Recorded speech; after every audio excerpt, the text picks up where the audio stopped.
성경 말씀은 여호수아서 1장 1절 말씀입니다.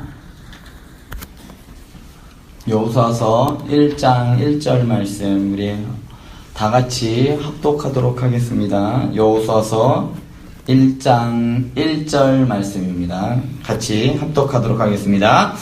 여호와의 종 모세가 죽은 후에 여호와께서 모세의 수종자 눈의 아들 여호수아에게 말씀하여 이르시되 아멘. 이스라엘이 40년 동안 광야 생활을 하였습니다.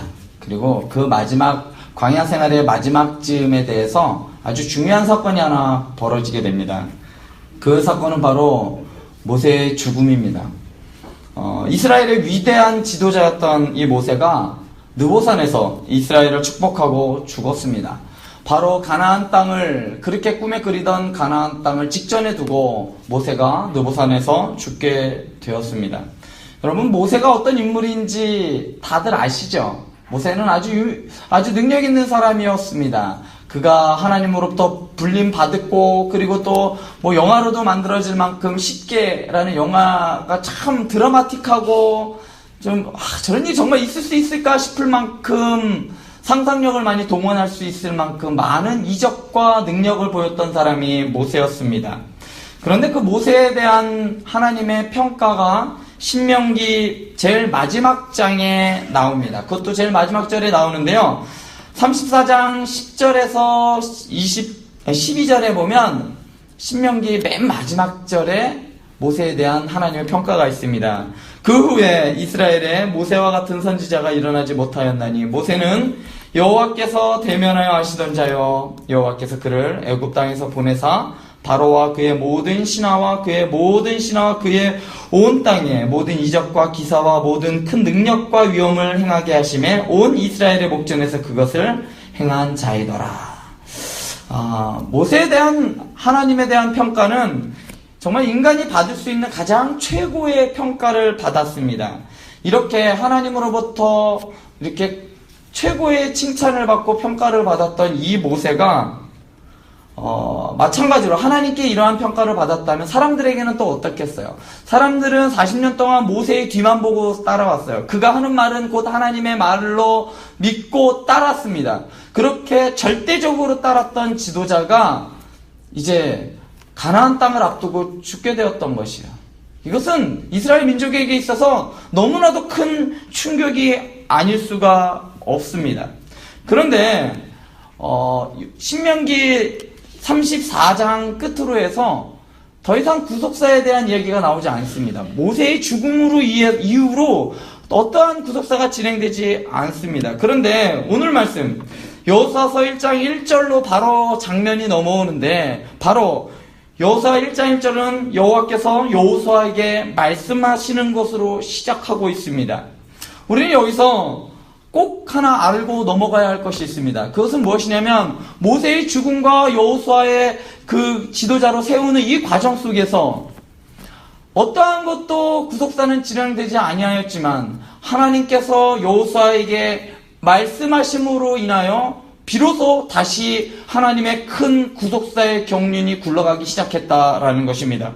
마찬가지로 하나님께서 여호수아에게 말씀하셔야 비로소 이스라엘 백성들이 앞으로 전진했듯이 하나님께서 말씀하셔야만 우리의 삶도 앞으로 나아갈 수 있는 것입니다. 이스라엘 백성들을 이끌던 사람은 모세가 아니라 하나님 여호와였다라는 것을 보여주기 위함이었습니다. 많은 사람들은 모세가 이스라엘 백성들을 이끌었다고 생각하지만 아니었어요. 결국 그들을 이끌고 가나안 직전까지 오게 하신 이는 바로 하나님이셨다라는 것을 여호수아 1장 1절에 하나님께서 말씀하시되라는 이것을 통해서 보여주고 계시다라는 것입니다. 우리에게는 신앙생활하지 못할 이유가 너무나도 많습니다. 그래서 가정 형편이 그리고 직장이 여러 가지 이유를 통해서 우리는 하지 못할 이유들이 많지만 내 삶은 좀 쉬고 싶지만 내 삶은 나 혼자 살아낸 것이 아니라 결국은 하나님께서 이끌고 계셨음을 여러분들도 기억하실 수 있기를 바랍니다. 오늘 여호수아서 1장 1절에는 세 명의 이름이 나옵니다. 세 사람의 이름이 나오는데요. 모세와 여호수아 그리고 여호와 하나님이십니다. 모세는 여러분들이 잘 아시다시피 그는 애굽에서 10가지의 재앙을 하나님을 대신해서 내렸던 인물입니다. 그가 들고 있는 지팡이로 홍해를 갈랐고요. 광야에서는 그 지팡이로 반석을 내리쳤을 때 그곳에서 샘물이 나오게 물이 나오기도 했던 지팡이이기도 했습니다. 모세는 하나님을 대면하여 보았던 인물이기도 합니다. 또한 하나님께서 친히 써준 십계명의 돌판을 직접 받아 가지고 내려올 때 그 얼굴에 광채가 났다라고 해요. 그래서 이스라엘 백성들은 그 모세의 그 빛난 광채를 보고 두려워 떨었다라고 해요. 왜냐하면 하나님의 얼굴을 보는 것과 같았기 때문이었습니다. 그뿐 아니라 이스라엘 백성들을 40여 년간 광야에서 그들을 먹게 하였고 살게 하였던 그 중심에 있던 인물은 바로 모세였습니다. 그야말로 이스라엘 온 백성들 가운데 모세보다 더 뛰어난 사람은 없었습니다. 모세보다 더 뛰어난 스펙을 가지고 있는 사람들도 없었습니다. 그래서 하나님께서 그를 높여주었고 이스라엘 백성들은 그런 모세를 지도자로 따랐습니다. 그런데 여러분, 여호수아는 어떻습니까? 여호수아는 모세가 가진 그 어떤 것도 가지지 못했습니다. 여호수아에게는 그 어떤 능력도 행할 그 어떤 것도 있지 않았습니다. 그에겐 지팡이도 없었습니다. 그에게는 재앙을 불러일으키는 그 어떤 능력 또한 없었습니다. 여호수아의 얼굴에는 모세의 얼굴에 있던 그 광채도 없었습니다. 그럼에도 불구하고 여호수아는 모세가 해내지 못한 일, 즉 가나안 땅을 정복하는 일을 하게 되었습니다. 어떻게 여호수아는 이런 일을 감당할 수 있었을까요? 제가 생각해봤는데 40년 동안 광야를 이스라엘 백성들을 데리고 다니는 것도 물론 위대하고 참 큰 일이기도 해요. 그런데 가나안 땅에서 전쟁을 하는 일이에요. 전쟁을 하는 것은요, 하다가 죽을 수도 있는 일이에요. 그런 일을 했다라는 것은 제가 봤을 때는 목숨을 내놓고, 물론 모세도 목숨을 내놓았겠지만 여호수아가 어쩌면 더 위험한 일을 하지 않았을까라는 생각이 들었습니다. 여호수아는 어떻게 이런 일을 가능하게 했을까? 바로 그것은 하나님의 말씀에 능력이 있었기 때문입니다. 여호수아는 능력의 지팡이나 얼굴에 광채가 없이 오직 하나님의 말씀 하나로 모세가 해내지 못했던 가나안 정복을 하게 되었던 것입니다. 오늘 말씀에서 여호수아서 1장 말씀에서 1장 1절에 하나님께서 여호와께서 모세에게 말씀하셨기 때문에, 그 말씀하신 것을 믿었기 때문에, 그 믿음 때문에 여호수아는 이 모든 것을 할 수 있었던 것입니다. 여러분, 오늘 말씀에서 보면 모세와 여호수아의 칭호가 다르다는 것을 여러분들 알 수가 있습니다. 모세에게는 여호와의 종이었습니다. 여기서 여호와의 종이라는 것은 바로 하나님의 대언자라는 뜻이에요. 인간이 가질 수 있는 칭호 중에 하나님의 대언자, 이거보다 더 뛰어난 호칭은 저는 없다고 생각해요. 이 사람을 통해서, 모세를 통해서 하나님이 말씀하셨고, 모세를 통해서 말씀하셨고, 모세와 함께 이야기하셨다. 이건 얼마나 감격스럽고 놀라운 일이 아니겠습니까? 그러나 여러분, 여호수아의 칭호는 어떻습니까? 여호수아는 모세의 수종자입니다. 여러분, 수종자라는 것은 몸종이나 사환을 의미합니다. 모세와 여호수아는 그만큼 신분에서 큰 차이가 있었습니다. 모세는 손에 쥔 막대기 하나만 가지고도 기적을 일으켰습니다. 그 기적도 보통 기적이 아니라 그 어떤 누구도 흉내낼 수 없는 기적이었습니다. 지팡이를 땅에 내리쳤을 때 개구리가 올라왔고 세상을 흑암으로 깜깜하게 만들었던 지팡이가 바로 모세가 들고 있던 지팡이였습니다. 또한 그 지팡이로 홍해를 갈랐습니다. 그리고 반석을 쳐서 생수를 나오게 했습니다. 심지어는 그가 죽은 후에도 여호수아서 1장, 오늘 본문 말씀이 있는 여호수아서 1장에서만 모세의 이름이 11번이나 거론되고 있습니다. 그리고 여호수아서 전장에서는 48번이나 모세의 이름이 거론되고 있습니다. 그만큼 모세라는 인물은 뛰어났습니다. 그리고 이스라엘 백성에게 있어서만큼은 절대적인 존재였습니다. 그러나 여호수아는 모세의 몸종으로 모세를 뒷바라지하고 심부름하면서 평생을 살아왔던 인물입니다. 여호수아는 모세가 가졌던 그 많은 능력들 중에서도 단 한 가지도 가지지 못했습니다. 그런데 하나님께서는 그 능력 많은 모세도 하지 못했던 일을 여호수아에게 하게 하셨습니다. 여호수아는 여리고를 시작으로 가나안 정복 전쟁을 이끌었고 결국은 가나안 땅 대부분을 정복하게 했던 인물이 바로 여호수아였습니다. 여러분, 우리는 그렇지 않습니까? 내게 좀 더 많은 물질이 있으면 하나님을 더 잘 섬길 것 같고, 내게 좀 더 건강하면 하나님을 좀 더 잘 섬길 것 같고, 우리 아이가 좋은 대학을 가면 하나님을 좀 더 잘 섬길 것 같지 않습니까? 그러나 하나님의 말씀은 그렇게 말씀하고 있지 않습니다. 하나님은 하나님의 말씀을 듣고 순종하는 것에 우리의 삶의 승패가 달려있다라고 말씀하고 계십니다. 여호와께서 모세의 수종자 눈의 아들 여호수아에게 말씀하여 이르실 때 여호수아는 그 말씀을 듣고 순종했습니다. 하나님의 말씀 하나면 여호수아에게는 충분했었습니다. 여호수아가 그 험난한 전쟁을 치르면서 수많은 생명의 위협과 죽음의 고비 앞에서 여호수아는 하나님의 말씀 한마디였으면 충분했다라는 말입니다. 하나님의 약속의 말씀 하나만 믿고 나아갈 수 있었습니다. 죽음을 무사하고 나아갈 수 있었습니다. 왜냐하면 하나님의 말씀이 있었기 때문이었습니다. 저는 이런 여호수아가 너무나도 부럽습니다. 그런데 더 놀라운 사실이 있습니다. 여호수아는 가나안 땅을 정복한 이스라엘의 지도자예요. 그죠? 여리고성을 시작으로 해서 가나안 땅 대부분을 정복했던 지도자가 바로 여호수아입니다. 그런데 여러분, 만약에 여러분들이 여호수아라면 땅을 다 정복하고 나서 땅 분배를 어떻게 할까요? 제일 좋은 땅은 눈치가 보이겠죠, 물론. 그렇지만 뭐 한 세 번째, 네 번째 정도쯤은 가져도 되지 않겠어요? 여호수아는 뒤에서 싸웠던 인물이 아니에요. 가장 앞에서 나가서 싸웠던 인물이에요. 누구보다도 혁혁한 공이 있었고요. 누구보다도 그 공적을 내세울 수 있었던 인물이에요. 그가 비록 제일 좋은 땅을 갖는다 하여도 이스라엘 사람들은 제가 왜 가죠? 이렇게 말할 수조차 없을 만큼 그에게는 그만큼 큰 공이 있던 인물이었습니다. 그런데 여러분, 이스라엘의 땅 분배를 보면 그렇지 않아요. 이스라엘의 땅 분배는 여호수아서 14장에서부터 시작됩니다. 여호수아가 땅 분배를 시작할 때에 가장 먼저 땅 분배를 시작했던 사람이 누구냐면 바로 여분네의 아들 갈렙입니다. 갈렙부터 시작했던, 갈렙이 이 산지를 내게 주소서라고 하는 그 말씀부터 해서 갈렙에게 땅을 주기 시작해서 결국 가장 마지막 여호수아 19장 14절에 가서야 마지막 땅 분배가 이루어지는데, 그 말씀은 이렇습니다. 이스라엘 자손이 그들의 경계를 따라서 기업의 땅 나누기를 마치고 자기들 중에서 눈의 아들 여호수아에게 기업을 주었으니. 여호수아의 땅은 바로 이스라엘 지파들이 나누어 준 땅입니다. 저는 이 부분이 솔직히 이해가 잘 되지 않아요. 이렇게까지 해야 되나 싶어요. 아니, 좀 적당한 중간 정도 되는 땅을 그냥 내 땅이다라고 하면 될 거 아니에요. 그런데 그렇게 하지 않아요. 모든 땅을 나누고 난 다음에 각 이스라엘 지파들이 여호수아의 것으로 자기들이 띄워서 줍니다. 조금씩.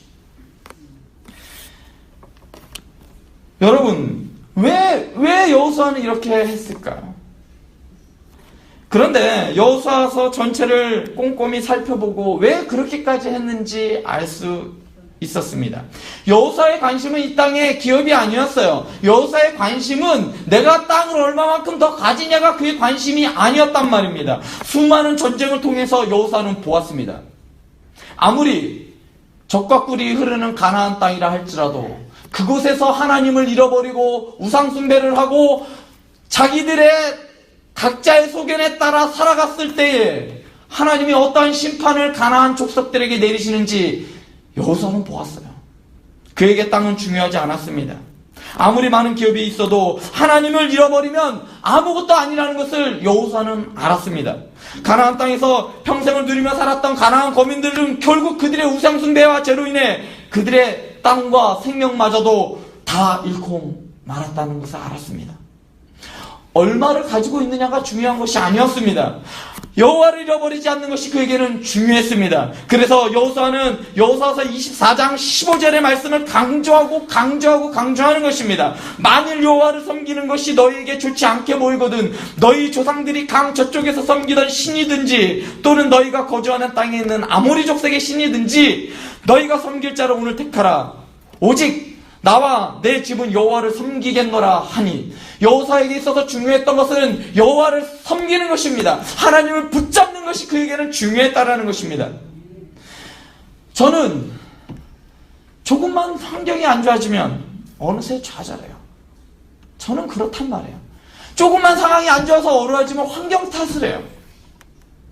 하나님 왜 나한테 이런 어려움을 주세요? 하나님 왜 나에게만 이런 일이 주십니까? 라고 저는 원망해요. 그런 믿음이 저의 수준이에요. 그런데 여호수아는 하나님의 말씀 하나만으로 자신의 인생 전부를 걸 수 있는 그러한 믿음의 사람이었습니다. 그러한 여호수아의 믿음이 저는 부럽습니다. 모세의 수종자였던 여호수아는 지도자가 된 후에 어떻게 불렸을까요? 백성들은 구체적으로 그를 어떻게 불렀는지 기록에 나와 있지는 않습니다. 그러나 하나님은 여호수아를 이렇게 불렀습니다. 모세의 수종자 여호수아. 여러분 좀 이상하지 않습니까? 더 특이한 것은 마지막 한 구절만 빼놓고 여호수아서 전체를 통해서 한 번도 하나님은 여호수아를 여호와의 종이라고 불러보시지 않으셨어요. 단 한 군데, 바로 여호수아서 24장 29절에서만 거기 가서야 하나님께서는 마지막에 여호수아에게 여호와의 종 여호수아라고 말씀해 주십니다. 그 말씀은 이렇습니다. 이 일 후에 여호와의 종 눈의 아들 여호수아가 110세 죽음에, 여호수아는 24장 33절을 끝으로 여호수아서는 끝을 맺습니다. 거의 끝에 가서, 그것도 그가 죽을 때 돼서야 하나님은 여호수아를 여호와의 종 여호수아로 부르셨습니다. 그 이전까지는 여호수아는 하나님께서 한 번도 여호와의 종이라고 불러주시지 않으셨습니다. 여러분, 여호수아가 너무 억울해 보이지 않습니까? 그 험난한 전쟁을 치르는 동안에도 여호수아는 하나님께서 한 번도 여호와의 종이라고 부르시지 않으셨어요. 그냥 모세의 종이었습니다. 모세의 수종자였습니다. 한 민족을 이끄는 지도자였습니다. 그가 무너뜨린 성만 해도 수십 개였고, 그가 죽인 장수만 해도, 그가 죽인 사람들만 해도 수만 명이었습니다. 하나님의 말씀을 전적으로 신뢰하며 그 말씀만 붙잡고 죽기 살기로 순종했던 사람에게 하나님은 너무하다는 생각이 안 드시냐는 말입니다. 넌 시종자야. 모세의 시종. 끝까지 모세의 시종이었습니다. 그런데 이런 여호수아의 삶이 너무나 감동적이에요. 이 설교를 들으면서 저는 이 설교를 준비하면서 너무나 감동이 되었어요. 만약에 여호수아가 지도자가 되자마자 하나님께서 모세처럼 능력을 주셔서 지팡이를 들기만 하면 모든 이적을 펼쳐질 수가 있고, 그가 말만 하면 뭐든지 다 되어지는 그런 능력을 갖고 있었다면 저는 하나도 감동되지 않았을 것이요. 만약에 모세와 같이 여호수아도 하나님께서 대면해 주셔서 여호수아의 얼굴에 광채가 나게 해서 모든 사람들이 두려워 떨었다면 그것 또한 저는 감동이 되지 않았을 거예요. 모세에게는 그런 것이 있었지만 여호수아에게는 그런 것조차 주시지도 않았어요. 끝까지 그는 몸종의 출신입니다. 몸종이었습니다. 그런데 저는 너무나도 부럽습니다. 왜냐하면 저와 여호수아의 처한 상황이 별다르지 않기 때문이에요. 별로 가진 것도 없고 오히려 신부는 몸종이었어요. 저는 이런데 오히려 여호수아는 몸종이었고 가진 것도 없고 아무것도 내세울 것 없었지만 그가 하나님의 말씀을 붙들고 살아갔을 때 하나님께서 그를 사용하셨습니다. 제가 만약 여호수아였다면 어땠을까요? 저는 하나님께 따졌을 것 같아요. 하나님, 제가 이 정도 했는데 모세처럼 좀 여호와의 종으로 좀 불러주시죠. 모세의 시종이 뭡니까? 이제 그만 좀, 여러분, 신분이 낮은 사람이 출세하게 됐을 때는 그 신분에 대한 것이 집착을 하게 돼요.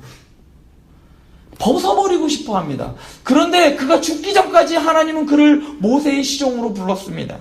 그런데 저는 섭섭해하고 저는 그랬을 텐데 여호수아는 그러지 않았습니다. 우리가 신앙생활을 하면서 내가 한 일을 아무도 알아주지 않았을 때 우리는 섭섭해합니다. 내가 교회에 이런 일 저런 일을 했는데 누구도 한마디 칭찬해주지 않았을 때 시험에 들고 심지어는 다른 교회로 가요. 나를 알아주는 교회로 가야지. 저 사람들이 날 모르네? 내가 이만큼 하는 사람인 걸 몰라? 날 우습게 봐? 나 아무 한마디도 하지 않아요. 누가 알아주기 위해 한 일은 아니지만 막상 정말 아무도 안 알아줬을 때 우리는 섭섭한 마음이 드는 것이 인지상정입니다. 그런데 여호수아는 그러지 않았어요. 평생 하나님께서 모세의 시종으로 불렀지만 그것은 그에게 그렇게 중요하지 않았습니다. 그에겐 약속의 말씀이 있었기 때문입니다. 그리고 그가 죽었을 때 하나님께서는 여호와의 종이라고 불러주셨습니다. 40년 동안 수많은 전쟁 속에서도 하나님은 여호와의 종으로 불러주시지 않으셨다가 그가 죽었을 때에 여호수아를 평가할 때 여호수아 얘는 내 종이었어. 바로 여호와의 종 여호수아라고 평가하셨습니다. 지금 당장 내 삶의 문제 앞에 우리는 좌절하고 넘어질 수 있습니다. 그러나 오늘 말씀을 기억하실 수 있길 바랍니다. 하나님의 말씀을 끝까지 붙들고 갔던 여호수아는 그가 죽었을 때 하나님의 평가는 여호와의 종이었습니다. 우리의 삶도 머지않아 죽음과 함께 하나님 앞에서 평가를 받게 될 것입니다. 젊으신 분들 너무 자만하지 마세요. 금방입니다. 이 권사님들한테 여쭤보세요. 금방이에요. 권사님들도 아주 꼽고 20대 있으셨어요. 그죠? 태어날 때부터 이렇게 늙어서 나이 먹어서 태어나신 분 아무도 없어요. 그런데 여쭤보면 금방이에요. 잠자고 일어나니까 나 연세 드신 거래요. 금방입니다.